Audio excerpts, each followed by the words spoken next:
For me, it felt very emotional to play songs that have either a personal connection or have some kind of symbolic meaning for people who are either in a dark place or recovering from something. So I struggle with my emotions actually, towards the end particularly. You know, we played, the soprano is such a powerful instrument anyway, and it requires you having two very, very stable hands. I don't have that anymore.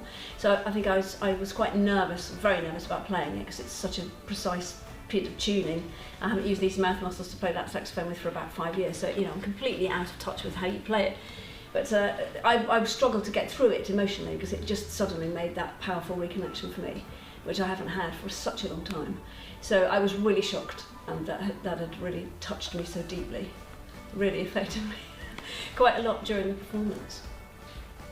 I find it very interesting that you're talking about how you played and whether you played well or not, and I think it's so important to say that it was also about you playing with the students and what that added to the room, because I think they really clicked with you, and I think they really found a place where they felt safe to really give us a professional performance. Well, I hope that it's been inspiring for them, because I didn't have any of that as a child. I just busked, you know, taught myself to do everything, play everything, and I just sort of ended up in that world of music. So I never had anyone that I could practice with or develop my skills with, so I didn't know it was any good until I got paid for it. But it's wonderful to have met these incredible young people, and their devotion has been extraordinary.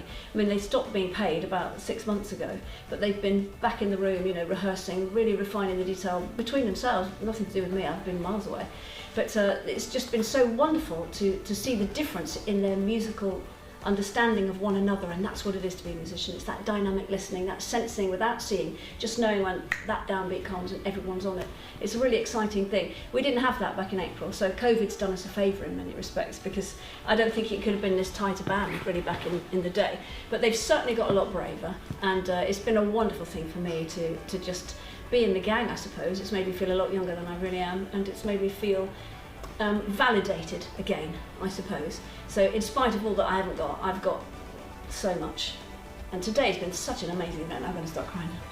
It's always the way. We couldn't have predicted how this was going to end up, and when we started the project, we were focusing on military disabled veterans, and we had a quite specific idea of what we thought the concert was going to be, and everything in the project's been different, because the people we've met haven't been the ones we thought we would, and the results we've had, and also obviously the circumstances beyond ourselves, just we couldn't have never predicted them.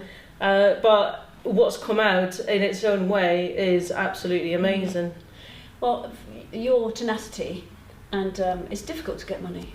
You know, it's really hard, and particularly in the arts, when funding is so scarce, and you manage to find funding. You know, we had some support from a colleague of ours, Josh Slater, here to work out how you express yourself. He's had a lot of experience, has he not, of getting funding in the past.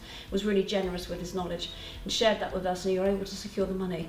But I think this has turned into a project, for me anyway, where I've been able to mentor some young people into their first professionally formed experience, and what a wonderful event that's been. We thought, as Núria said, we were going to be doing some work with some Army veterans, Royal Marine veterans actually, and some people who were, you know, like me, very, very physically disabled. COVID's put a gap between us and them. It's too unsafe for them to come out into this world at the moment. But it's ended up being quite a different event, but we couldn't have really hoped for a better outcome, could we? No, I'm so proud of the resilience that the students have shown. As you say, the tenacity to keep going, and the bumps that we found along the way. We've just I think what's brought us together and over that wall is the music. And after 8 months, so it's 8 months since we last rehearsed, and to have them come together on a stage and play live, there's nothing quite like it. We had quite a theatrical idea for that, the pain clips, me talking about pain. Gosh, that was hard to listen to. I really struggled with that. That's what started me off in the first place. And I hadn't heard that piece until he played it live. And if it has the same effect on everyone else in the audience, obviously they're my words and they're going to be profoundly connected to my story. But you know, the music that you put with that was amazing. You know, Núria is a composer. I'm not a composer. I'm just a rock and pop saxophonist. Well, I used to be, and it was just wonderful to have those words as an inspiration for a piece of music, and I can really hear those things that I was talking about in the music. So you've really responded to that. So if I could have, commissioned a piece, it would have been a piece that effective. So I was amazed by that. That was incredible. Well, I mean, that piece. I had to touch it. That piece was meant to be an ensemble piece, and because of the fact that we weren't allowed to touch the same stuff, and in the end, it turned into just me playing. But it felt to me like playing something for you. So I think there's. It's also turned into a big sort of show of friendship and what you can achieve. When you get on a certain level and just set yourself a goal. I think if anything, we've shown that if we try hard enough, we can really do anything, and whether that's a good thing or not, for the future, I don't know. I'd love to do it again. I'd love to do it for a live audience.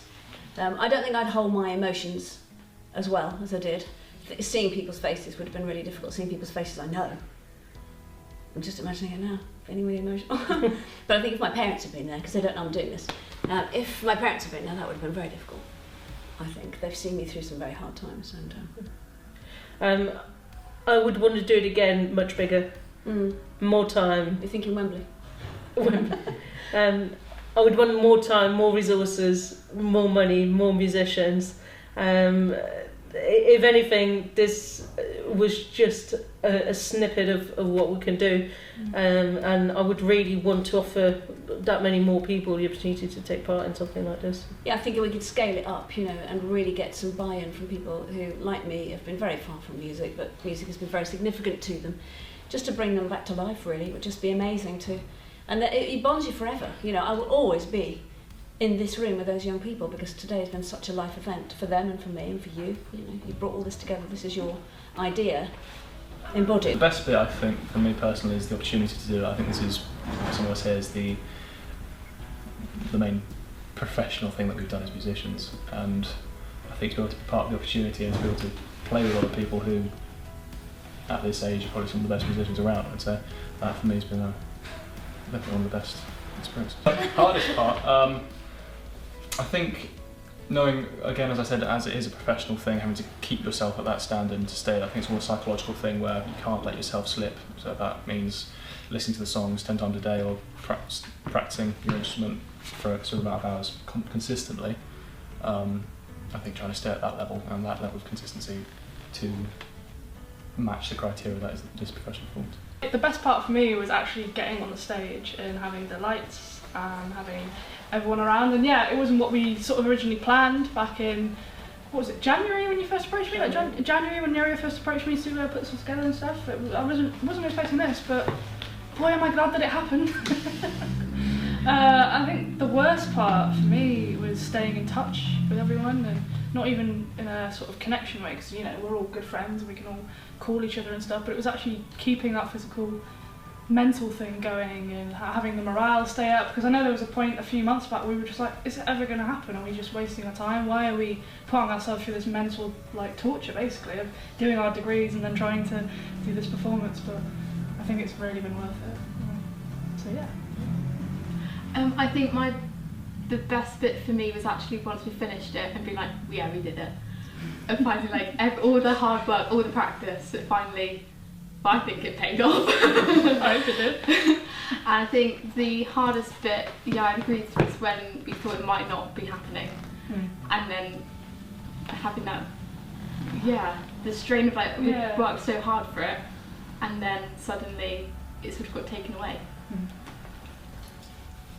I think the best bit is obviously for me is just contributing to something so wonderful, and it's a gig for such a good and amazing thing. I'm so grateful to have been asked to be a part of something so special, Charlotte and everyone, and it's such a an emotional story, and I think it's something that a lot of people can relate to. I think obviously feeling like slightly disconnected with your instrument and with something that you clearly loved so much must be so hard. So I just feel so grateful to be here. And I think the hardest part, again, is pretty connected to that, is like the emotions that go with it, and me feeling like empathy and just, I don't know, it's good and bad. The best part for me is just the opportunity to be involved in something so amazing. And the other thing that's always stuck with me was seeing Charlotte play saxophone for the first time. Like, she's, I don't know if she said this, but she took our performance module in second year. And obviously she was saying, I'll do this, whatever. But then to actually see her perform for the first time has actually sort of made that feel really great. And I'll never forget that. Again, the hardest part is just that 6 months between what we're supposed to be doing, and I guess 6 months of just COVID and not knowing what's going to happen, and just, you know, that wait and, you know, to see if we actually can able to do this at all. And it's just difficult, but we're here and now, and it's all been worth it. So, yeah.